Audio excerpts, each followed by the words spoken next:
Right now, though, let's talk to another guest on this issue of assisted dying, Peter D. Williams. He's director of the Family Education Trust, and he joins us now. Good afternoon to you. Good afternoon. Thank you for having me. Thank you very much indeed for joining us. So tell us what your concerns are about this new assisted dying bill.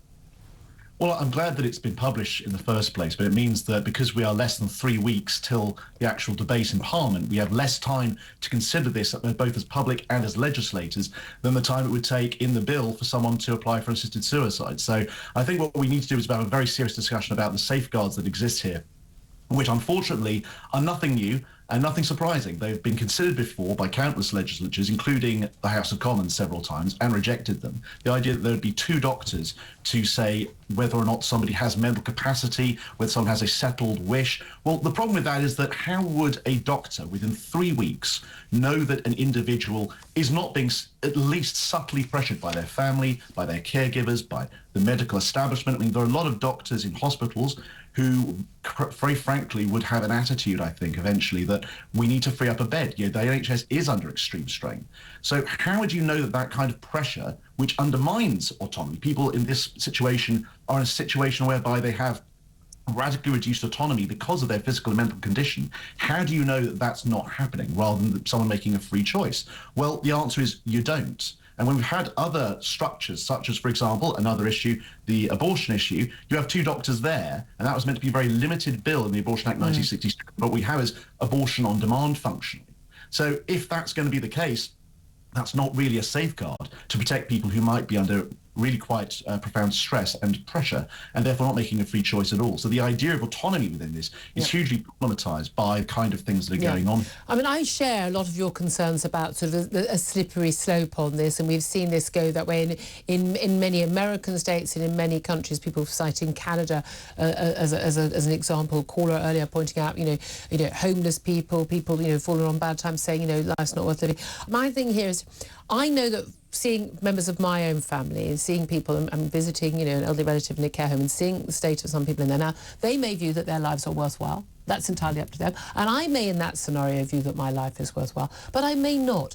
And the idea, and I've interviewed plenty of people who are in a situation where they feel their life is unbearable. Now, people who are in great pain, great mental anguish, who only got 6 months to live, I don't understand why we would insist on those people continuing to live on a life that they don't feel is worthwhile. When people get upset when you use this analogy, you wouldn't do that to your pet dog. You wouldn't do it to your pet cat. We show kindness in those scenarios when people are in pain, when clearly there is anguish and there's much less quality of life. We're not going to be forcing it on people who say, no, I still have a quality of life. It is still worth living, even without all the things which other people might consider valuable. My life is still worth living. We wouldn't be forcing people into it. But for people who do want to end their lives, as long as we could put in, a million more safeguards, why would that not be the right thing to do? Well, for one thing, we've never come up with safeguards that actually seem to work. And that's why they keep on coming up with the same ones time and time again, notwithstanding the fact that they've been pointed out how insufficient they are to actually provide protection. But look, all of us, every single one of us, can put ourselves in a situation of somebody, if we've not suffered chronic or terminal illness ourselves, whereby we would be driven to want to end our own lives. We can all imagine that. We've had family and friends who have been in similar situations. But the key thing here is that compassion has to be expanded to everyone, not just a few people who are self-confident enough to want to end their own lives. It's all very well for people like the famous actresses and actors who have come out in favour of this to say, well, I would want to end my own life or I want to. But there are lots of people who don't have the self-confidence or the personal strength and autonomy, especially when they're ill, to actually make this kind of choice without being under subtle or even very profound pressure. And if we want to have a situation where everyone is, quote unquote, included, where everyone is safeguarded, where everyone is protected, then there do have to be, unfortunately, imperfect worlds. And the imperfect world we live in right now is one where people, like those people who are very self-confident, cannot end their own lives if they want to. They aren't given the help by doctors. Well, except, of course, people do end. Desperate people end their own lives all the time. Suicide is the biggest killer of men under the age of 45. People do end their own lives. It's an absolute tragedy in those scenarios. But here's my thing. I say I would want to expand it to people who felt that their life was not worthwhile, not just that their life was ending soon, or even that you've got a year to live. And I've had conversations with my own family members, husbands, mother, father, about the husbands sound plural. I've only got one.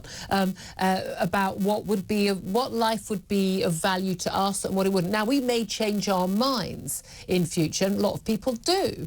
Someone will say, "Oh, I could never live a life, like that." And actually, there's still worth, there's still worth in it. And certain value in it, and I certainly wouldn't want other people making that choice. But there is also a point where you say people don't want to be a burden to their families. That's a legitimate moral concern and a loving concern that a lot of people do have. They don't want to, for instance, leave the burden of the cost of their funeral to their family members, but also people who, for instance, believe they're or they've been diagnosed with onset dementia, and they feel like at a point when I feel I'm no longer going to be me anymore, and I know the distress that my family members are going to go through. Actually, I would rather terminate my life before I'm no longer the person I believed myself to be, and I'm no longer a father or a mother to my child, or a husband or a wife to my partner. Those, I think, are reasonable decisions that a reasonable human being could make. I think that if we live in a compassionate society, we should be doing everything to militate against somebody feeling that they should end their own life because they feel like a burden on other people. That's not a compassionate society. No, but you will be. No, when I've watched, I'm at an age where so many of my friends are going through their parents having severe dementia, and then their parents die. And the thing that I notice every time is the relief when their parent does actually die, because they feel like they kind of died already. Maybe a couple of years ago. They don't know who they are. They don't know who the grandkids are. They're kind of existing rather than living. Now, I'm just saying that I could understand in that scenario, and I'm the mother of an only child, that I would not want her to be in a situation when I'm in my, fingers crossed, my 90s, and I'm completely doolally, and my grandmother died in her 90s, and she didn't know any of us were for about 20 years, that actually I would rather not put her through that. And that would be an act of love from a mother. That wouldn't be an immoral thing that I was pressured into. I think what you're doing is actually making the case for our side of the argument, really, because there are two reasons for I would say that. The first is simply that it seems like all concern there is focused on the people who are left behind, the strong and the living. What's wrong with that? And the other thing that I think is really problematic is that if you have a situation in which that exists, the kind of principles you're laying down, then it goes much beyond this bill. It goes into saying, why not the disabled? Why not the elderly? Why not people who are just chronically ill in any case? And if that's the case, then you're giving us the logical cliff, not just a slippery slope, the logical cliff of which we fall when we say that actually physicians can involve themselves in the suicide of their patients.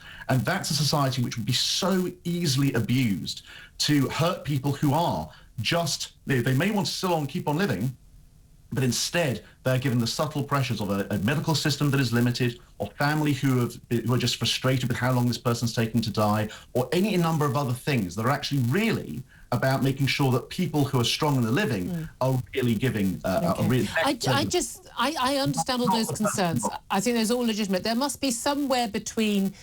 there must be some good place between, I don't know, people living in agony, or living a life in a body that doesn't work anymore, that they don't feel they're there anymore, worrying about cognitive decline and the like, and Logan's Run and everyone being killed at 30. Do you know what I mean? There must be some happy place in between those two. We do have that, and it's called palliative care. And whilst not everyone is served by palliative care, because not everyone, sometimes it's very often not a matter of physical pain. In fact, physical pain is a very low reason why people persist suicide in the countries where they have it, where there's a palliative care system in place. And we have the best in the world, but we have also a postcode lottery where people don't have access to analgesic drugs. So that's another pressure that people might come under.